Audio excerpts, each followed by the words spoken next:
Howdy tubers, welcome back to the Zach Life. So I'm trying to throw you a video together. You know, typically I try to get my videos uploaded and turned on for Saturday, which means I got to be done on Friday. It is now Saturday. It's 5 minutes until midnight. It's Sunday morning, I guess. I'm going to finish this video. There's not much shooting left to do. Most of this video is taking place earlier today. We're going to talk about some cooking apparatuses and a few other things. I wanted to have this video done quite a few days ago. I wanted to be to this point quite a few days ago, but we're basically ready to take this thing somewhere, minus a few little oddball things. I need to get some silverware in here, just some stuff. You know, we're really close, so mechanically it's ready to go, has some stuff to do. I'm rattling on. The female has been working on some curtains, as you can see. She's got this one done. These other need to be hemmed. There's a one behind you that she's working on right back there right now. It's going to be kind of a gray curtain. It's going to cover the hole between the truck and the RV. But let's go watch the video for the other things that was earlier, and then we'll jump back in here with the GoPro, and I'll kind of show you around at what's new, where we're at, and go from there. So as a bunch of y'all have noticed, I got a flat. There's actually two tires that go low on this thing. This one went completely flat. There's one on the other side that I got to air up about every few months. It gets low. The wind here is too bad to use the audio. I've taken some sandpaper. I'm going to clean up the wheel just a little bit, and then I'm going to take some of this stop leak. It's not slime, it's another brand, and smear some around the wheel. This will work if the wheel's a little bit rough. It'll help the wheel and tire seal. So in my opinion, when people try to ether these, they usually use way too much ether, and it makes it above its stoichiometric ratio and harder to light. You don't need very much. So I'm going to go ahead and I'll spray some ether in it. I got a torch. We'll use this to light it. So I have torch like that. They get you a little bit farther away from it. It should light. If it doesn't catch in the tire, I'll come up here and kick it, and that will cause a flame to travel inside the tire. Let's do it.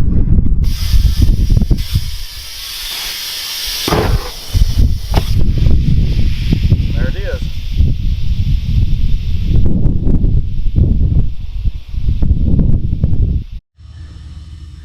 As this thing starts airing up, I'm gonna get in here and show you.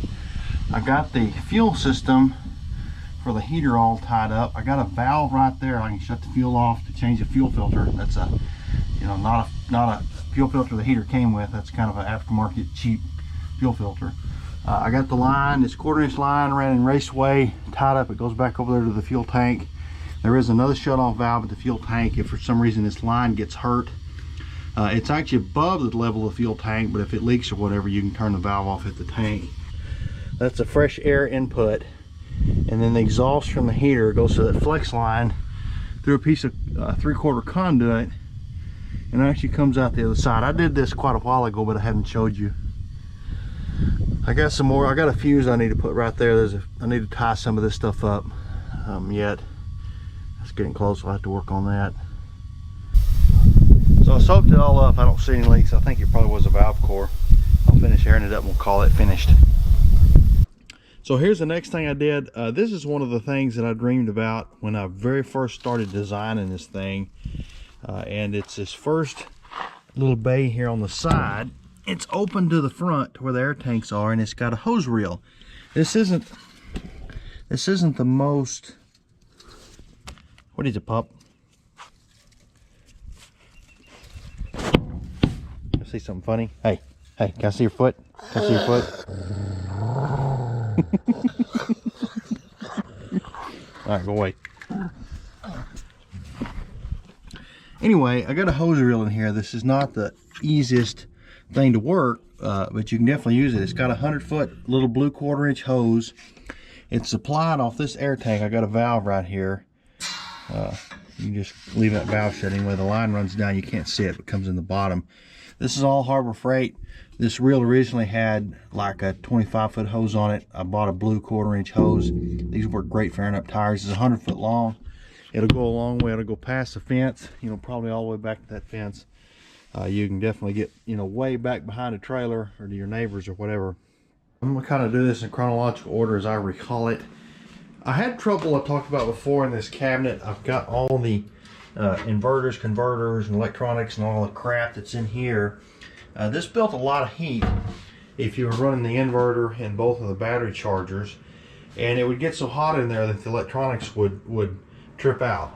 Anyway, as you saw me do before, I installed this grate, but what I have done now, I think I got a snapshot on my phone. I actually installed a couple of computer fans behind here, and these draw a lot of air. They pull up through this cabinet here, and I have completely fixed that problem. I planned on getting a soffit fan controller. You just adjust the temperature and screw it to the bottom here, so that these fans only run if it's like 100 degrees. They're almost silent, and they pull about, I think they were pulling about 7 watts, which is not much, but if we're running off batteries, you know, that is significant. We are actually running off batteries right now. Those drawers are hard to open. I think this is going to probably end up being sort of a utility drawer. Something I have done, I think was kind of ingenious, if I can brag on myself. So I've got air plumbed, and this is a 1/4-inch steel nipple with a couple of nuts welded on it, and it's screwed to the cabinet. If you start the generator or the truck, you'll have air there, and you can take this little air blower and you can go all the way from one end of the motorhome to the very back of the, you know, wherever. And I think this will be handy for dusting or, you know, what have you. Anyway, it's pretty easy to get to. I think it'll work well. You can air up an air bed with it. You could air up an air bed or anything like that. Like I say, here's a excuse me, not the cabinet, it's the curtains. This one's done. She's got to hem these 3. She's working on the one that will go over that the big hole up there, kind of a gray. Got all the wallpaper up, as you can see. I'm really pleased with the way it looks. I am going to, so that piece of trim will go there. I've got to run trim on around here. I'm going to go ahead and put white corner trim in the corners. In that corner, there'll be some outside corner trim here. But I really like the wallpaper, like the way it looks. So I've got some cooking apparatus ease here I'd like to show you. I planned on in this video sort of having all this decked out. I did get, so I got the some kind of little cheap drawer liner. I don't know if you can even see that. Checkerboard drawer liner. Bought this off Amazon for about $10 or something to put the silverware in. I have got a set of silverware that I kept in a toolbox that we used to always take camping in the teardrop and stuff, and I plan on just taking all that stuff. That toolbox is full of every little thing you would need: spatula and cheese grater, and, you know, forks and knives and spoons and everything. It's all cheap Walmart crap. It's not anything nice, but I was going to bring it out here and put it in. It's been in the cabinet for 2 years. It needs all washed. But I planned on kind of getting this stuff loaded. That'll happen probably tomorrow. I've got some induction cooktops. I'd like to start off by saying I cook nearly exclusively in cast iron. I don't cook a lot. I don't know. I cook some. I sort of like to cook. I don't say that I'm any good at it, but I like to eat. That's probably a better way of putting that. Anyway, I have got quite an array of cast iron pans and pots and Dutch ovens and soup pots and one enameled one, and I've got a couple of stainless pots. I don't cook in any kind of aluminum, Teflon, non-stick stuff. It's all cast iron. I've got 2 pans that I keep really well seasoned. They're the ones that I would, you know, fry an egg in or something. This is not one of them. I got a couple of them that kind of live a hard life.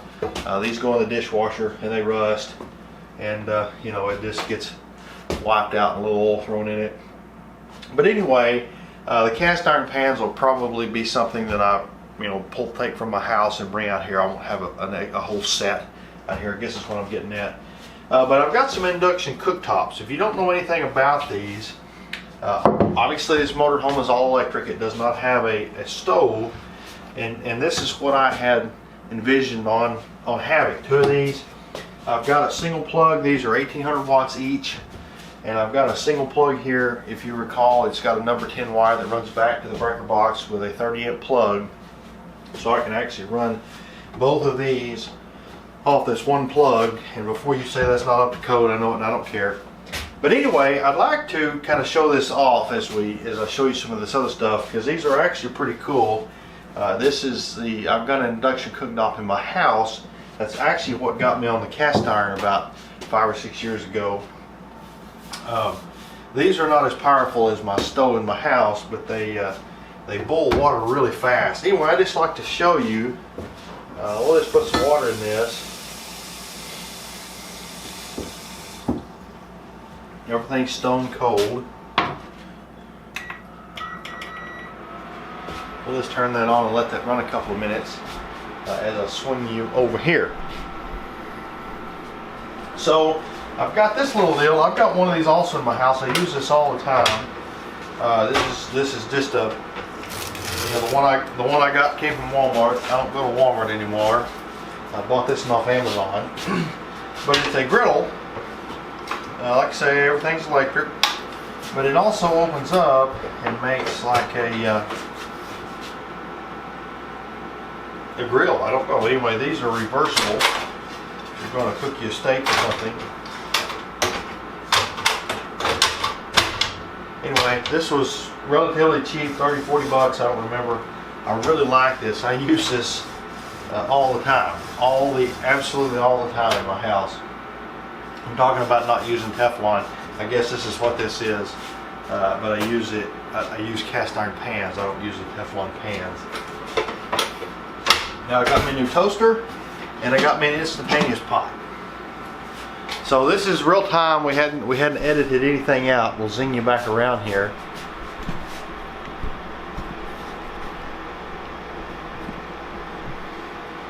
And you'll notice this is starting to boil.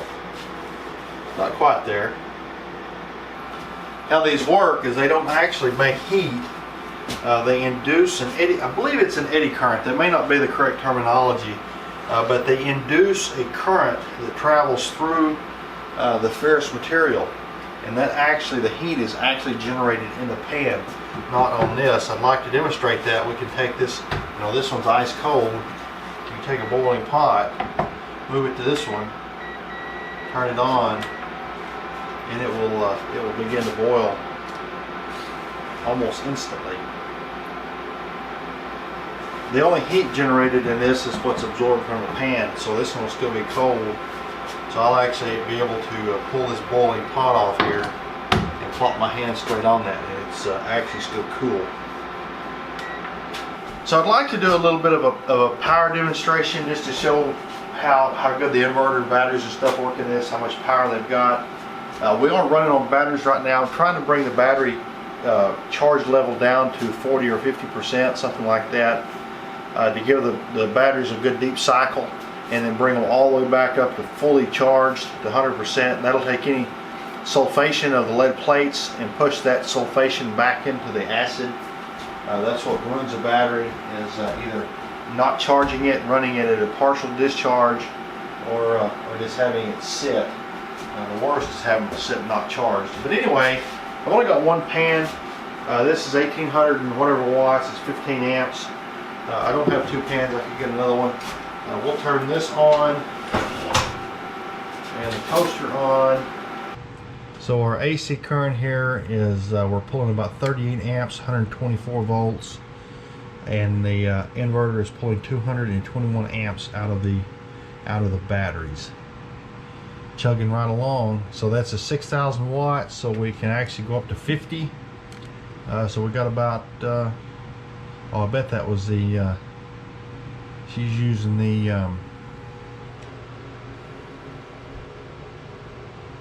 what do you call it? The iron. She's using the iron. Did you turn it off? No, it's on. Okay. And no, it came on and off for a second. Anyway, back to 37 amps. We still got enough juice left to run the iron. Anyway, that's about the size of it. It's late. I'm gonna go stay up extra late and see if I can get this video thrown together and upload it, let it upload tonight, and kick it off for y'all tomorrow. Next weekend, I'm going to have something, like I said, a little bit different. It's not really a secret, but it's going to be a surprise. And then hopefully next weekend we'll take this somewhere, and I'll have that video up of the first trip in 2 weeks. So see y'all next week.